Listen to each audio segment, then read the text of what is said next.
What's up, everybody? Good afternoon. Good morning to some of you out on the West Coast. Hope everyone's doing well.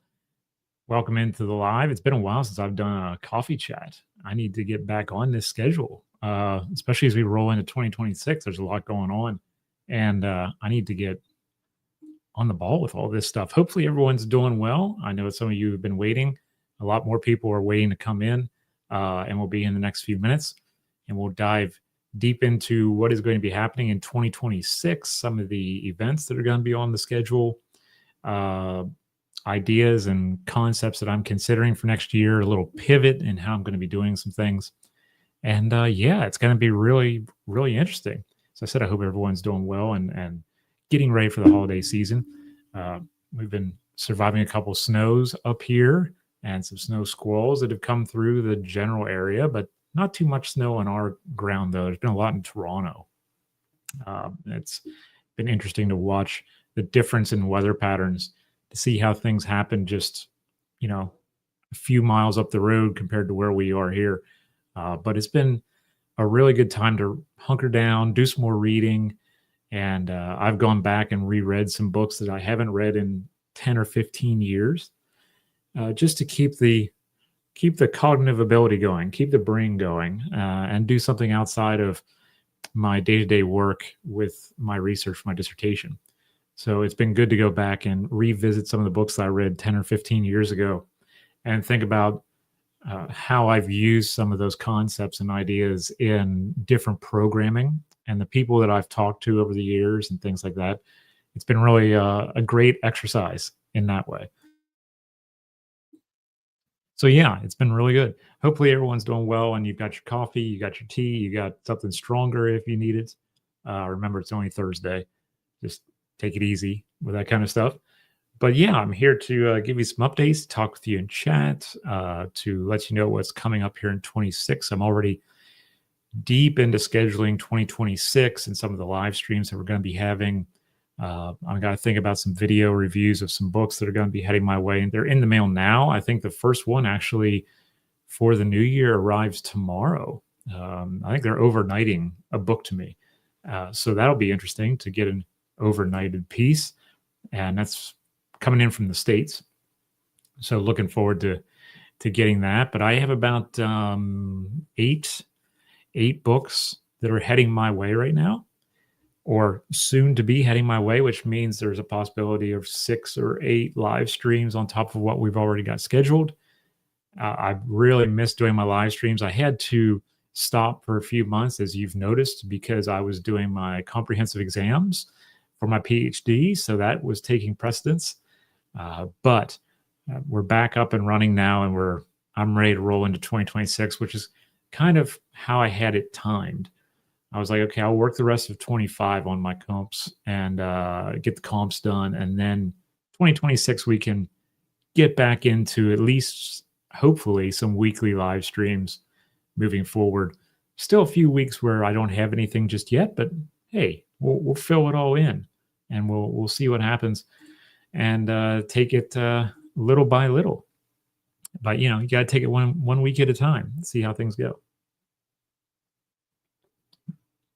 I'm really happy also that the live events, the in-person events that I've been doing, or the in-person event that I did alongside the Niagara on Lake the Niagara on Lake Museum, I'm already thinking of military stuff, really went well. And the Irish Heart Pub in Niagara on the Lake really enjoyed it. We got 2 more lined up here that I'm going to talk about in a little bit. I don't have the event scheduled just yet as far as on Facebook or anything like that. I usually put an event page up. Haven't done that yet, but I will soon. And I already have the people lined up who will be on stage with me. So it's going to be a really, really good time. And the crowd at that event was tremendous. It was a full house. Every table was reserved. And it was a really, really good time. So I'm glad that everyone enjoyed it. The hosts enjoyed it. Those of us on stage enjoyed it. The audience enjoyed it. It was great. Pit History Guy, what's up, buddy? How are you? Nice to see you in chat. Welcome in. Yeah, so I just released another blog post on the Tattooed Historians Dispatch about getting out and making sure that we who work in the humanities are actually getting out there and letting our voices be heard. And I think that's so vital, especially now. I mean, I've been saying it for years, but especially now, we need to be out there. Norma, how are you? Nice to see you here. Welcome in. I am really excited to do the in-person events in 26, and the way that I've been thinking about constructing it is new. If you remember a few years ago, I was doing those events at the Gary Owen in Gettysburg, and we just did the discussion back and forth and things like that with another historian or something. And I was really like, I'd like to take this top 3 idea that we do here on YouTube and do it as an in-person event. Let's see what happens if we can do a top 3. So I'm really excited that in February, we're going to do the top 3 people in the War of 1812. So I want to watch that audience interaction with those different people that we list.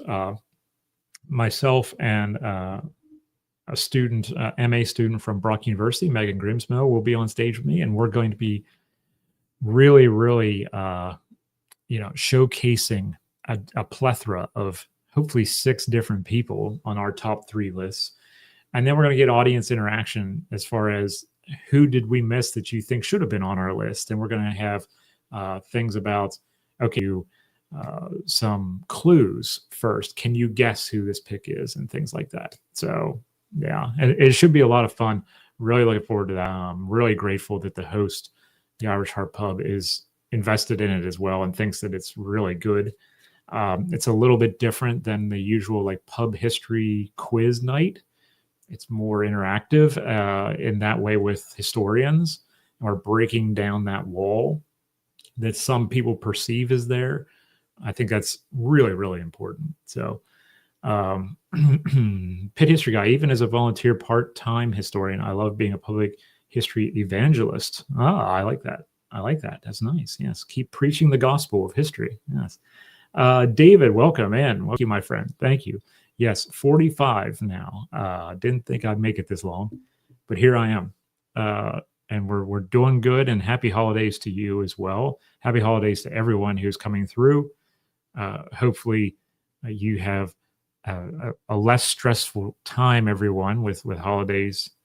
You have that kind of moment of serenity, I hope, at least maybe an hour of time.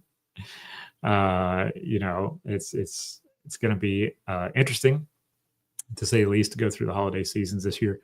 But I'm looking forward to it. So, Pit History Guy, and you're better than ever in St. Catharines. Love in St. Catharines, man. Love in St. Catharines.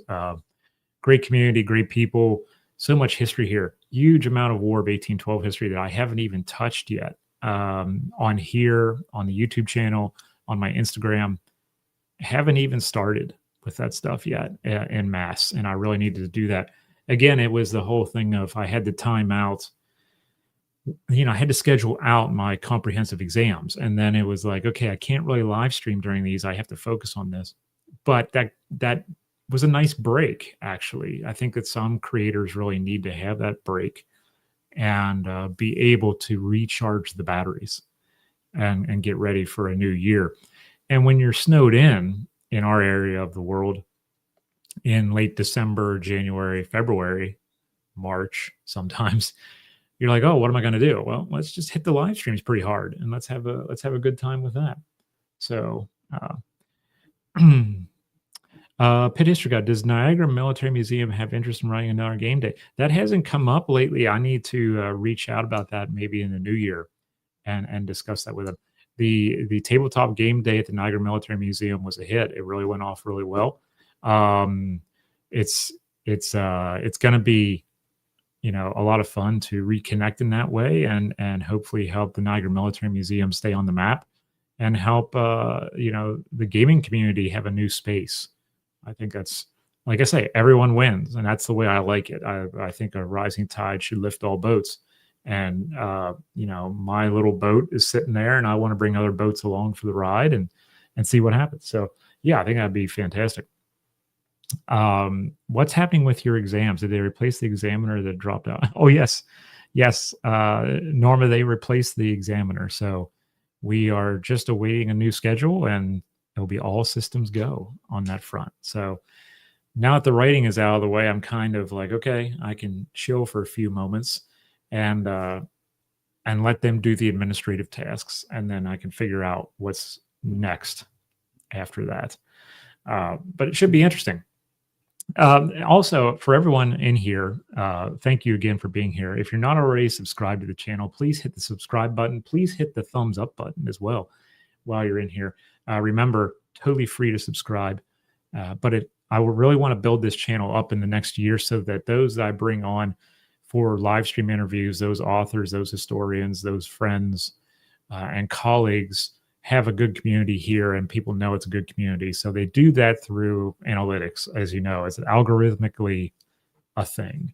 And I would really appreciate if you would slap that like button and the subscribe button as we go through this afternoon.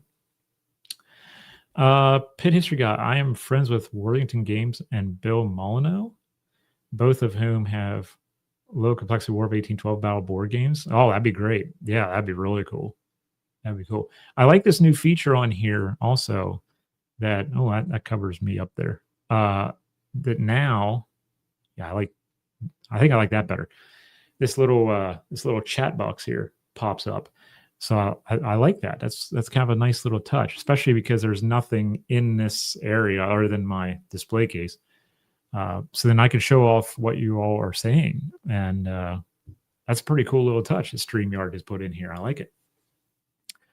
But again, thank you to everyone who's been here. They actually also added media assets since I've streamed on here. I mean, we got a like and subscribe overlay now. We actually have festive stuff now. Look at this. We actually have festive things. We got holiday stuff here. Yeah, there's a lot of interesting stuff on here now. I'm surprised. I used to have to make those. Like I would go on Canva and make those things.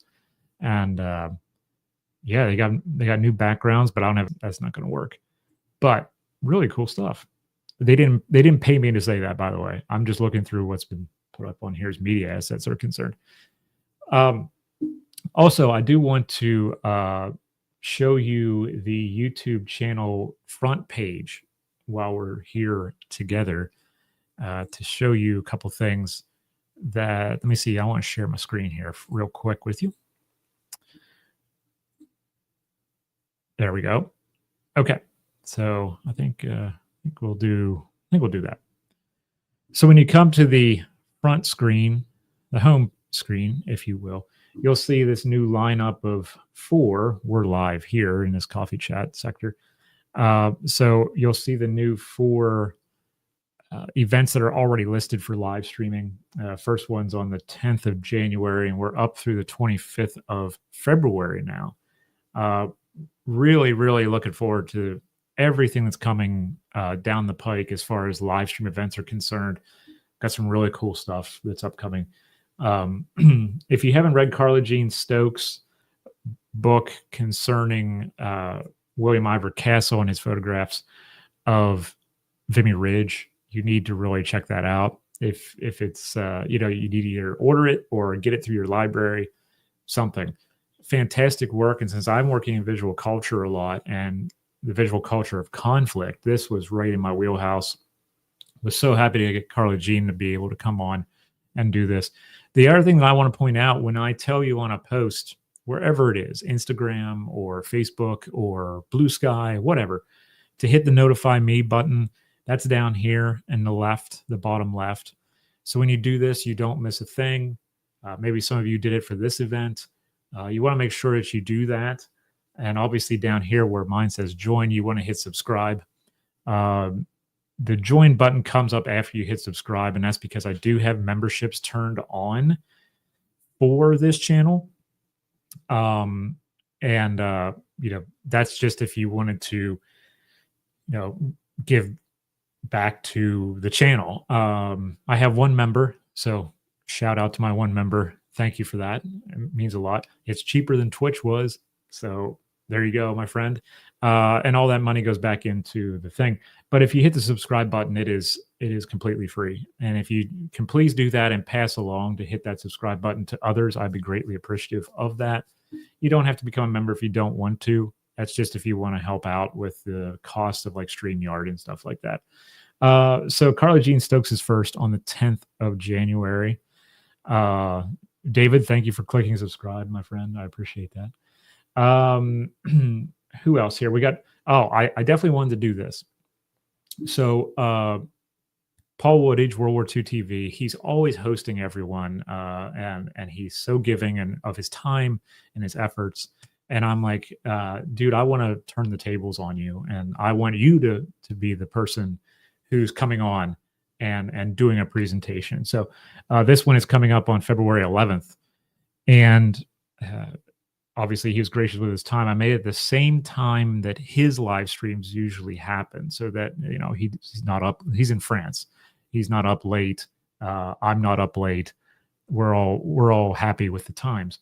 So he's going to be discussing basically the far right flank of the U.S. Army on the Cotentin Peninsula during the Normandy invasion. So greatly appreciate that. Pit History Guy, thank you for the membership, my friend. Welcome. You are a latte loyalist, my friend. Thank you so much for that. I'm sure as we go through, if I get more members, I promise I will give members some kind of like behind the scenes thing, different poll questions, things like that. I'll give back. Thank you, Pit History Guy. I appreciate it, my friend. So yeah, I am really, really interested in having Paul on to talk about that and talk about Normandy. Let me see here. I'm going to go to first before we go back to that. Norma, possible topic of conversation. What do you see as the state of military history education in post-secondary? I'm applying for grad school, Laurier, that can supervise. Wow, I'm really surprised by that with Laurier, that there's no tenures that can supervise. Pardon me, I have a little cough today. Yep. So even though I look like Kilroy now. What do you see as the state of military history education post-secondary? So with military history and post-secondary education, here's the way I see it. I see that I talked about this with a few people previously. I think I've talked about it in private messages with Mike Bechtold.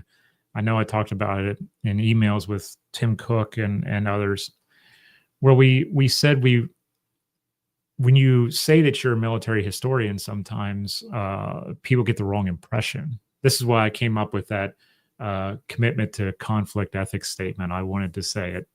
No, I don't like war. I think we should study it, and we should study the ramifications of it. And I think too often in post-secondary worlds, we like to put things in boxes, and we say, oh, if you're in a military history, this must mean you're into this. And there was some pushback against that. And there have been people who've come about. Like I remember, being on tours of battlefields, and people really came off as enjoying combat, or just, I don't know. They just had too much of a comfortable nature with it, where they were too glorifying, if you will, if we want to use that term. And I think there was some pushback against that, and rightfully so. But I think we made a generalization that was detrimental to what we try to do. It's just like you say, and I've used this term, oncologists don't like cancer. Right. This is exactly what I've told people, Norma. Exactly what I've told them. I said, scientists and doctors and researchers don't study cancer because they like it. military historians shouldn't study military history because they like war. They should study it because they want to learn more about why this happens and how we can prevent it from happening again, because it's a terrible thing for everyone involved, whether you win or lose. And I think that what's happened is we've gone to that war in society mentality to try to soften that a little bit. You're not going to come into a class and talk about tactics and all this other stuff. You're going to talk about the reason why this occurred, and you're going to talk about, I don't know, you're going to talk about things that aren't like going to a reenactment, because that's what I had to deal with. Certain things I talked about at reenactments, certain things I talked about in classrooms. Sometimes they were separated. When I brought the two together, sometimes in a reenactment, and I brought some more of those social things out and talked about trauma and talked about other things, I saw that other reenactors started to get uncomfortable. And then I wondered, well, why are you doing what you do? And does that bleed over into the post-secondary world? I really think there's just an uncomfortable feeling by some that if you're involved with military theory or military, studies, that you are pro-war. And I think that's something that we need to continue to fight back against. And I hope that through the co-edited work that Jeff Noakes and I are going to be doing in the coming year and a half, all the chapters coming in from people, I hope that we can cross that bridge and talk about the ethics of doing what we do. Study wars, avoid them. Yeah, exactly, David. Exactly. That's the most important thing for me. Funny you say cancer military. I'm currently in prostate cancer diagnostics, and I have to explain as liberal congressional aides that a large segment of prostate cancer research is traditionally and well managed through DoD. It's not pro-war for prostate cancer funding to go through DoD. Yeah. There you go. Yeah, it's this kind of thing. I've TA'd with students, I've led seminars with undergraduate students, and they've asked me, why do you study war? And I have to talk with them. They're genuinely interested. They're not like demeaning. They're genuinely interested because no one's ever explained it properly to them, or maybe they never asked the right person, because a lot of them ask me things because they know I'll listen to them. They trust me. And then we have big conversations about, well, what does it mean to study war? What does it mean to study conflict? What does it mean to study peace? What is peace after war? It's not a clean thing either. And then we go into these really interesting discussions, and I think we need more of that. And I'm hoping that I can get into a classroom environment one day and be able to have those kinds of discussions with people and, talk to them about the things that I study, like the visual culture of war and how that impacts how we see, quote unquote, see war. Are we seeing war itself, or are we seeing something else? We're going to get into theory there if we start moving in that direction. But you get my drift with that. And it's something that we continue to, to really consider our own positionality as researchers and academics, guides, part-time historians, whatever it may be. We're all in it together, and we have to come up with that kind of concept together. So it's a great question, Norma. It's one that I've talked with many people about. And I've met the gung-ho types. I've met the types who say that, women can't do military history. I've met them all. And I just shake my head sometimes at the way some people become so dismissive. But yeah, interesting question. That's a live stream in itself. That's definitely it. But thank you for that. I greatly appreciate that question, especially in light of how things are today with our world of polycrisis, if you will, one crisis on top of another crisis on top of another crisis. Because I was just asked the other day, oh, you study the visual culture of the Russia-Ukraine war. Are you looking at, Thailand and Cambodia right now? And I'm like, well, I'm looking at it, but I'm not, that's outside the scope, right? I have put up some parameters here. Pit History Guy, thank you for your comment earlier too, about the fact that you like the different kinds of histories that I put on here. That's important to me, because somebody likes one thing and somebody likes another, and I want to be able to give a place for everybody that I can. I mean, I can't please everyone, but you know what I mean. If you're into, like, I have the history of swimming up on here, if you're into that sort of thing. Here's another one. The George Washington and the idea of freedom. Well, he's also an enslaver and an emancipator at death, and what that means for American memory. So there we go. I'm sure this one's going to be a contentious one. I'm sure I'm going to get some interesting comments here. Not here, but in the comment section of this one after it's done. But it's starting a conversation, right? A conversation that's necessary. So this one is coming up on February 16th on President's Day. For everyone there in the United States, happy President's Day. Come to my live stream event. And I would greatly appreciate that. Talk about George and what he means to American memory. How many in the chat saw the Ken Burns series, by the way? I watched the whole thing. It was fantastic, in my opinion. I mean, there were some things that were left out, obviously, but hey, you can only do so much in that many episodes. Let me know in the chat if you watched it. Again, look at that. Because Pit History Guy, because you got, because you joined the channel and helped out, every chat now shows you as a Latte loyalist in it. Look at that. Isn't that amazing? See, there were late loyalists that came to this area after the War of 1812, and then the next generation was the late loyalist. I just made it Latte loyalist. I think that fits. Great to have my friend Jonathan Jones back on February 25th. Jonathan's been on several times on the channel. He's going to be coming back on to talk about America's first opioid crisis, Civil War veterans, and drug use. We're going to be talking a lot about opium in this one. And Jonathan's book is pinned in the chat, or excuse me, pinned in the description down here. It's by from UNC Press. And again, who has a book or anything like that, you can always find it pinned in the description itself. If you've not seen some of the live streams before, I don't direct you to Amazon. I direct you to the publisher. They'll direct you to another place if they need to, but I want you to have at least a clicking relationship with these publishers. At least know them, at least follow them on Facebook or Instagram or wherever you are, on Blue Sky, etc. So these four are already on the schedule for the new year.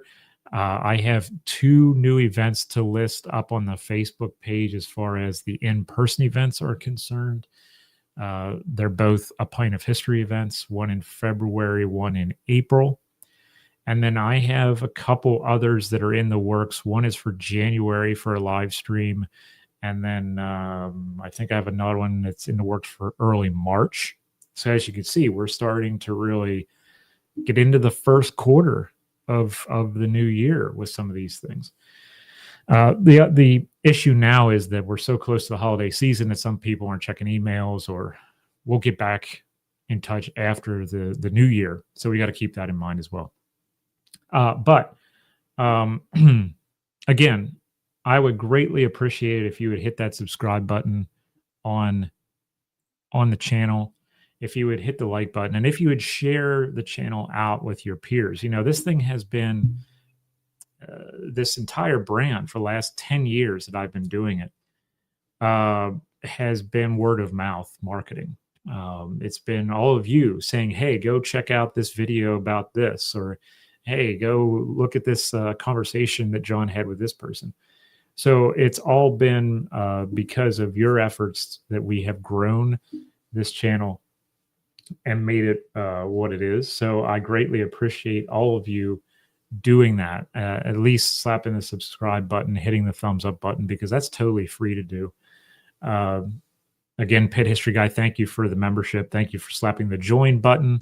Again, I'm so glad that the memberships here on YouTube are cheaper than subscribing was on Twitch.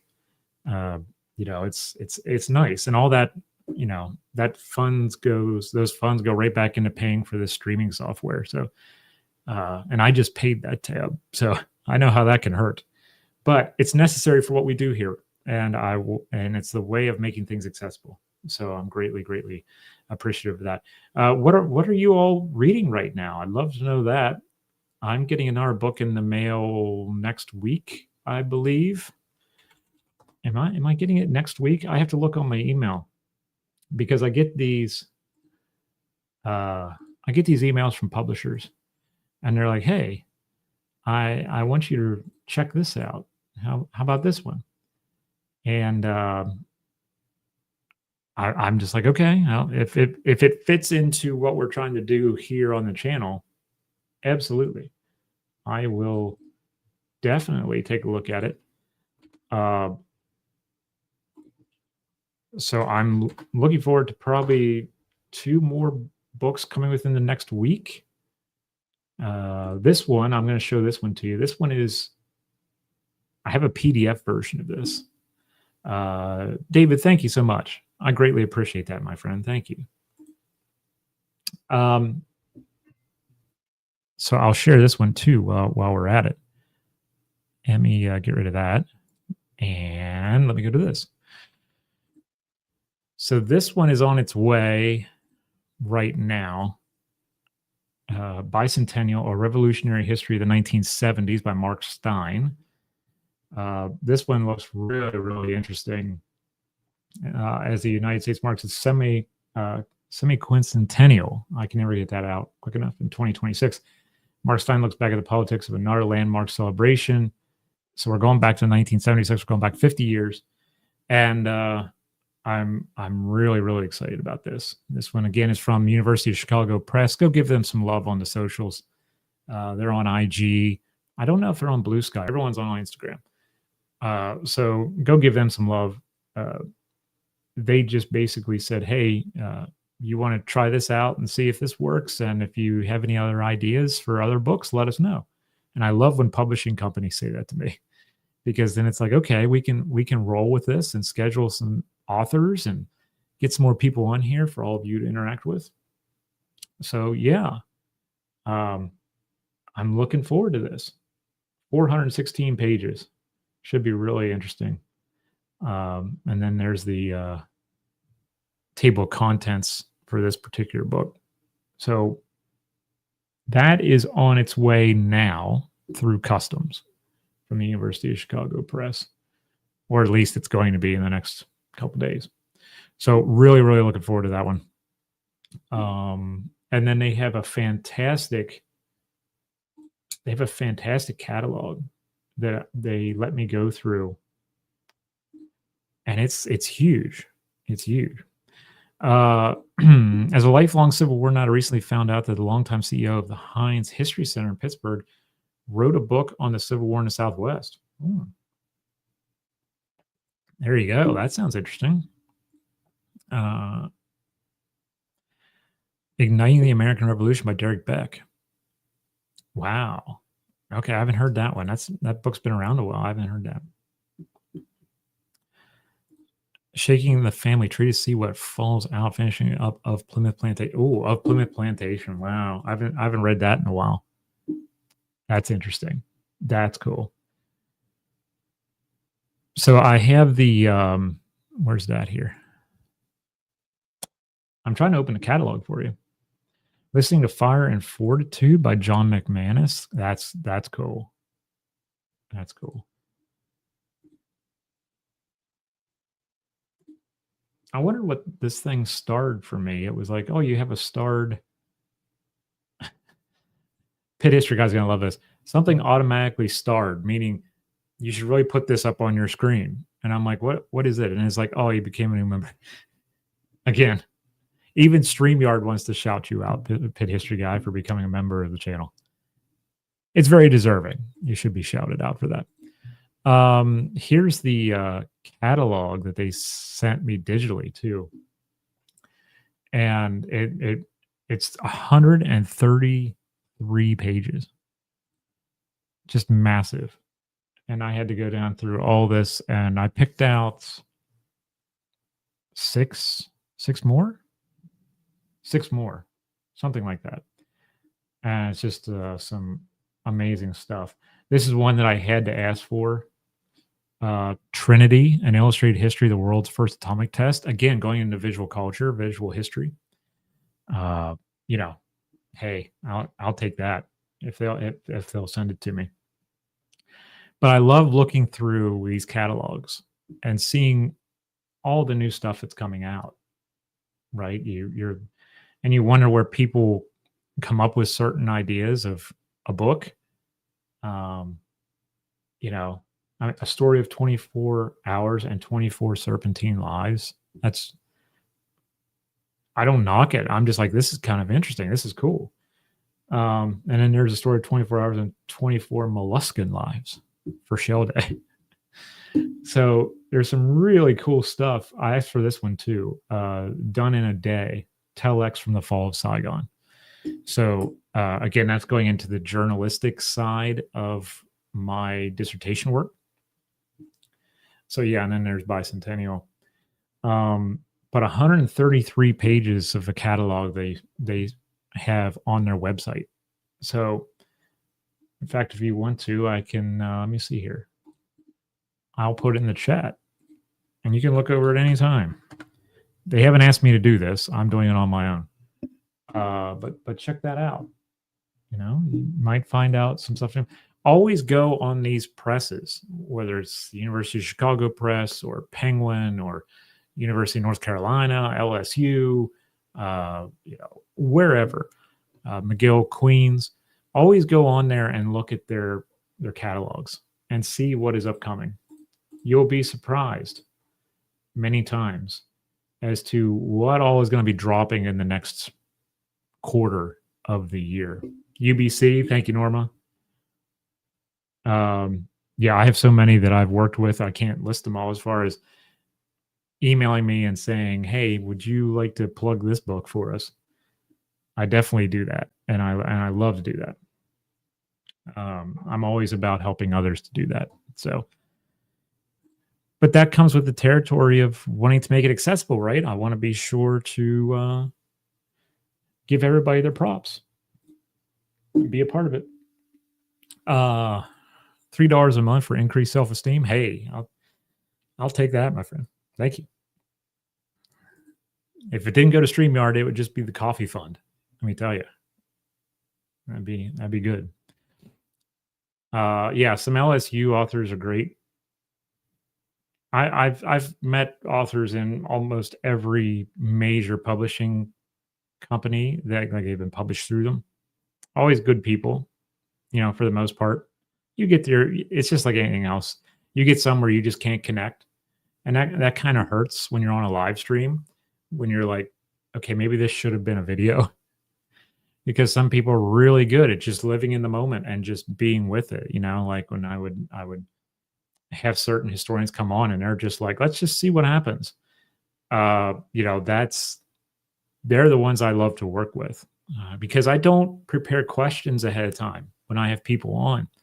I just find out what you want to talk about and we just go with it. And I think that's, really the way I love to do it. It's more conversational than it is C-SPAN or CPAC or whatever else you may think about.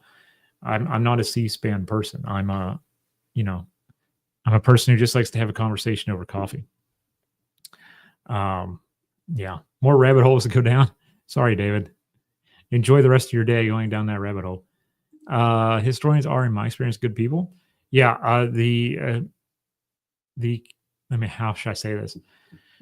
Many of the Canadian historians I've met are fantastic people. Some of the American historians that I've met back home, well, I felt used by some of them. And that's a bad feeling. So when I came to Canada, it was like a breath of fresh air. Most of them here really want to collaborate. It's not a competition. And that's what I want. And that's what I appreciate. I don't want to someone to be in it for themselves, when they're in like my position. I want people who are giving and who want you to feel useful, not used. And I found that to be a cultural thing up here that I've always been attracted to. I've wanted to live up here for 20 years, and it's because people actually acknowledge you on the street, say hello. Um, People acknowledge your work, and it's just a beautiful thing. I'm so appreciative of my time here. It's been fantastic.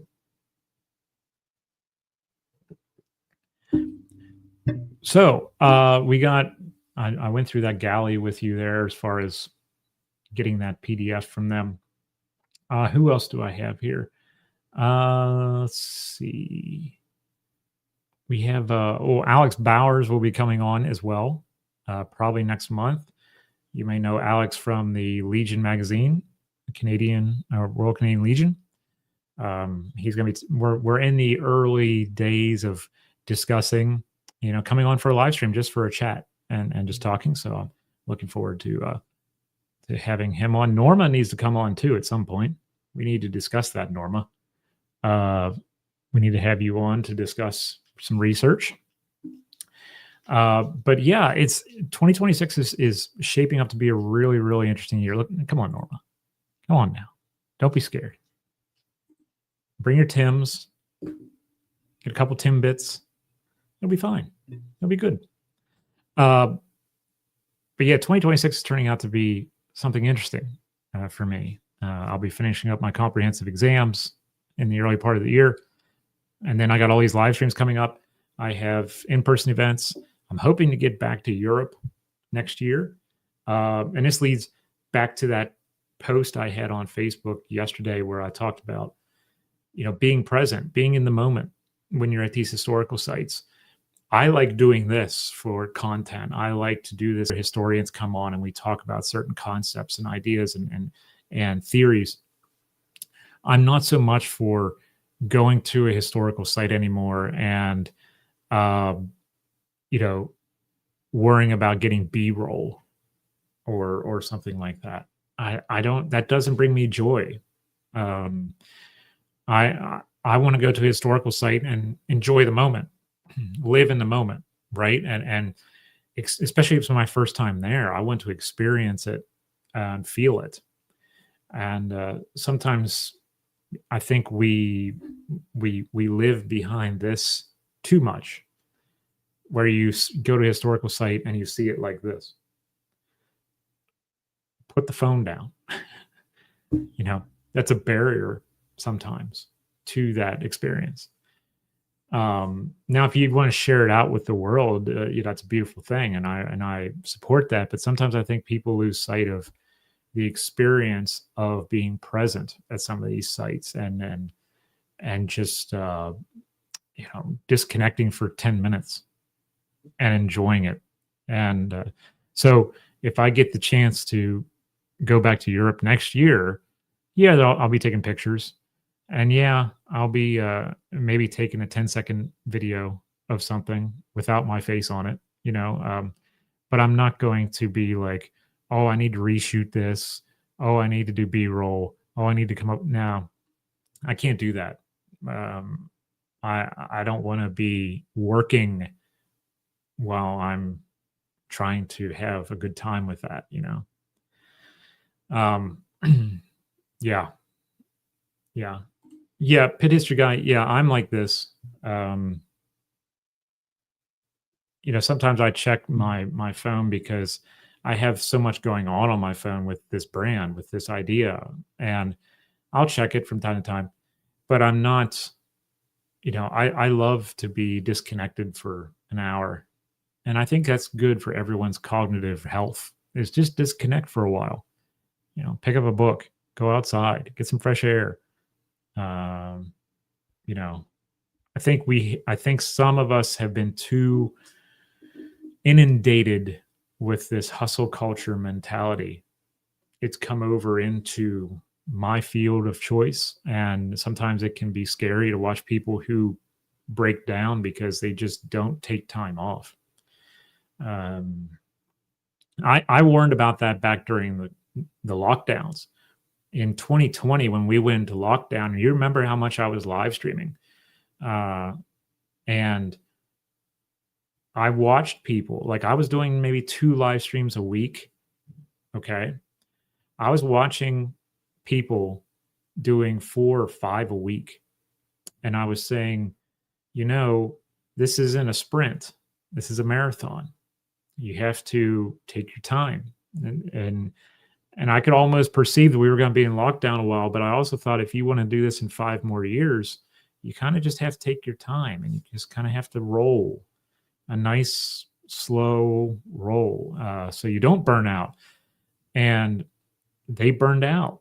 A lot of them did. Some of them, God bless them, are still going, but not 4 live streams a week. They might be doing a video a week, maybe a video and a live stream. But back then, man, they were doing 4 or 5 live streams a week. And I was just like, no, that's too much. That's too much. So it was a different world back then. But it's been interesting to see who's still just doing their own thing, and I'm proud that I'm to that point in my life where I can say, I'm going to take 2 weeks off. I'm not going to do anything with this right now. I'm going to go refresh. I'm going to go do this. Some people may not have the ability to do that. And, that's kind of scary too. If they don't have the ability to just let go and refresh and come back stronger, or just come back ready to go, it's tough. It's very, very tough. Have you been to Fort George? Yes, been to Fort George. I went there for their Niagara Camp weekend. The 1914 Niagara Camp weekend was fantastic. I'm hoping to, I want to join the Friends of Fort George next year. So I'm hoping to do some stuff there next year. I met a couple people from Fort George at the first A Pint of History at the Irish pub. They stopped in and they spoke to me afterwards. So we have that kind of, they know me, I know them, or of them and of me. So we're already on each other's radars. So I'm hoping that we get to do some cool things together. Historical site like that and create videos. I see that as different than when you're going on vacation to a historical site and you're creating a video. That to me is scheduled work when I'm going somewhere just for that reason. If I'm going there just to relax, then I'm not doing it. But yeah, getting back to that point of being present. But I've been to Fort George. It's fantastic. And I really want to do more at Fort George in 2026. I really want to do some filming there. I think a live stream tour of Fort George would be epic. And yeah, seriously considering that. It's going to be interesting, going to be really, really interesting. There's quite a few places I haven't done any content at because I wanted to visit it first and take it all in. Right. And that's kind of a privileged position because I have a car and I can get there, but it's something that I really want to do and want to be able to give back and open those doors for others to be able to see that. So as I said earlier, if you already haven't done so, please like the live event and subscribe to the channel, please. That would be tremendous. I love to see our numbers going up there. It lets me know that you're appreciating what we're doing here, what we're going to be doing here, because 2026 is looking like it's going to be kicking off pretty hardcore in January, February, with some amazing stuff. And I definitely want to go over that one more time with you before we log off here in a few moments. And then I would want to give you time to pitch what you're working on in the chat, like I always enjoy doing right before we log off. So one more time for the people in the back. We have a lot coming up, and this is going to be a big time. Let me get that chat off there too while we're at it. Get that out of the way. There we go. So as I said, First one coming up as of right now is the 10th of January. Carla Jean Stokes photographing Vimy, William Ivor Castle's photographs there. Please get involved with that. Carla Jean is awesome. Hit this notify me button so you know when we're going to go live, or when we do go live, you won't miss a moment. There's also a link here to WLU Press so you can get a copy of her book right there. And yeah, it's going to be a lot of fun. This one's going to be good. She is great. She is great, Norma. Yeah, really looking forward to having her on. Second, Paul Woodage, World War II TV is going to be coming on February 11th, 2026. As I said, it's going to be a really great time. I also have a link to World War II TV. If you haven't subscribed to his channel, please do so. It's a great channel, amazing stuff. Woody and I get along well for a number of reasons, but one is my concept of what I just went over of I don't want to video everything and then have to sit and edit it and then do all this. We love to live stream. We love being in the moment. We have that in common. And I'm really looking forward to having Woody on for that. So go slap that link right there in Woody's event page so that you can subscribe to his channel. He's doing amazing stuff over there. Then we have John Garrison Marks coming on February 16th. As I say, this is President's Day for everyone back in the U.S. And obviously, I have Mark's book from UNC Press linked right here. And for some reason, I saw on Woody's event, someone's already liked it. I didn't know you could like it before it went down. Again, hit the notify me button right here. This is with any channel. If you want to not miss a moment of any creator that you want to see with their live streams, please hit that notify me button. And, you won't miss a moment of the time. Norma, you're absolutely right. Woody and his guests do deep dives like university classes with world-class historians. Absolutely. And the beautiful part is it's still accessible. It's got to be accessible to work, and Woody makes it work. So really happy to have him coming on. And then the final one on the as of this moment at just after 10 till 2 Eastern time on the 11th of December is America's First Opioid Crisis, Civil War Veterans and Drug Use with Jonathan S. Jones. Again, greatly appreciate if you would hit that notify me button right there.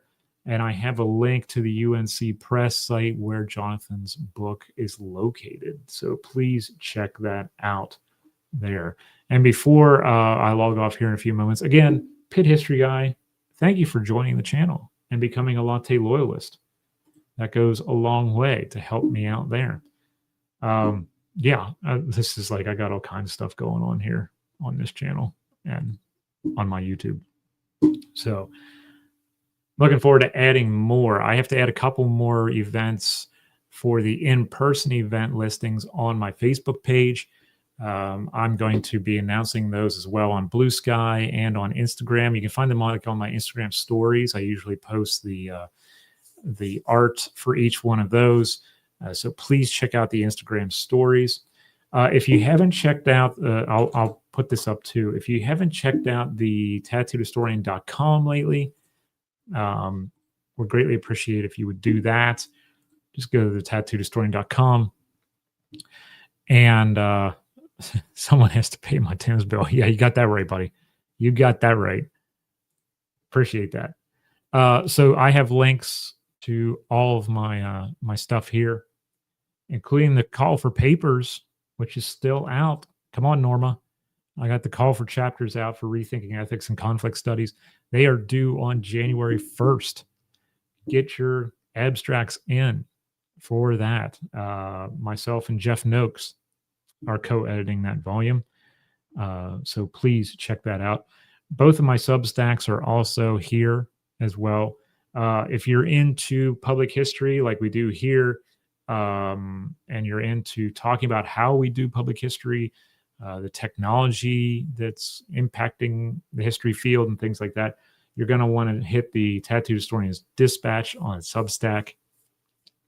And if you are into more the technological end of things, you want to hit the interface reflection on Substack as well. I'll give you a sneak peek of those that are in a second. Civil War Breakthroughs podcast from Civil War Monitor is the latest one that I hosted for the Civil War Monitor. We got some great stuff going on over there. That was this fall. And then my merch store. Yes, I have a merch store. You're going to find some really cool stuff on there, including a shirt that says, "I have a fort fetish." So check that one out, especially if you are really into Fort George or another fort. Check that out. The Tattoo Historian Show podcast, my old podcast, is still there. And then the 1864 Project podcast that I did for the Civil War Monitor last year is on my website as well. Again, if I'll open this up, let me see if I can open this. Will it let me open it? Yes. So the dispatch, let me see if I can do this screen. Let's stop that screen. The dispatch looks like this. Boop. There you go. So dispatch is here. There. There's the Tattoo Historian's Dispatch. If you're interested in that, I just did this post up here, getting out into the community in 2026. And then on down here, I did some stuff on the Burn series. I did a lot on these live events, like The Past Belongs in the Community, 5 Keys to a Successful In-Person Event. I did a lot on that because I've been pushing hard for this communal deal with doing history. I want this to be more communal. I want you to get out into the public as historians in various ways. This one, Make History Communal, which is there in the center. Many of you might like this because it's not just about hosting in-person events. These are other things you can do. If you don't want to host an in-person event, there's other things you can do here to be a part of that. And Norma, you would like the commitment to ethical conflict studies. You would appreciate that because it goes back to our question about military history in secondary ed or post-secondary ed. So you might want to check that out.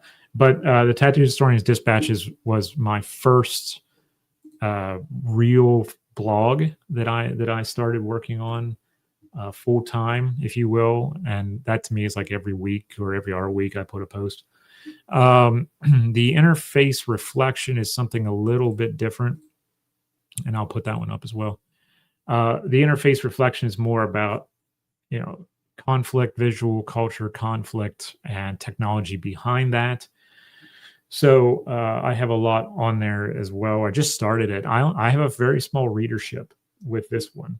More of you like the Dispatch than this one. And I think it's simply because the Dispatch is very much public history facing. This one is more tech involved. Thank you, Norma, for being here. I appreciate you. Take care. Have a great day. I just did this one here of the phone as a civilian source of conflict information. I did that day before yesterday. So that's the newest one. If you want to check out the interface reflection there. So I have a lot down there, including stuff on Russia, Ukraine, fiber optic drones, things like that. That's my secondary, deal going on there. Head history guy. Have you thought about doing a military historian group discussion on just war theory and applying recent conflicts to just war theory? I'm in the process of designing a new Discord channel or Discord server, excuse me. And it might go along those lines. I'm working on that for 2026. So keep that in mind. It may be happening. It may be happening, my friend, but it one other thing I got to work on in 26. So yeah, greatly appreciate that. So everyone is here. One last thing. You go to my front page here, you'll see where you can subscribe up here in the top banner. Please slap that subscribe button. I would greatly, greatly, greatly appreciate that. Again, it's free to like and subscribe anything on the channel. Please do so that we show these publishers that we have a good community here full of people who are just history nerds and love history and love talking about history and hearing about history. Again, Pit History Guy, thank you for joining as a member. Welcome to the Latte Loyalists. You can do that too, anyone, after you subscribe, if you so desire. It goes right back to helping me pay for the streaming service. Greatly appreciate it, everyone. So, without further ado, I'm going to log off because I have to go for a nice walk in the cold weather and look at the Christmas stuff. I hope each and every one of you has a fantastic holiday season, by the way. And I hope you're good to yourself and good to those around you. Pit History Guy, thank you for being here. Norma, thank you for being here. I know you're not here right now, but thank you for that. David, thank you for being here. Great to see you in the chat. I know a lot of other people have come through since then and haven't jumped into the chat, which is perfectly fine. You don't have to. It's just nice to see everyone coming through and seeing what we're doing here. So without further ado, everyone, please be good to yourselves. Get ready for a good 2026. Please pass along the YouTube channel to your friends and family, those who have an interest in these kinds of things, whether it's conflict or social histories. You know what we do here. I would greatly appreciate if you would pass it along because, as I said, this is all word of mouth marketing. And we're going to create a great community here still 10 years after I started this brand on Facebook. We're still here. We're still doing the thing. And we're going to continue to grow and have a good time with it. So please be good to yourselves. As I say, keep reading, everyone. And, I will be chatting with all of you very, very soon.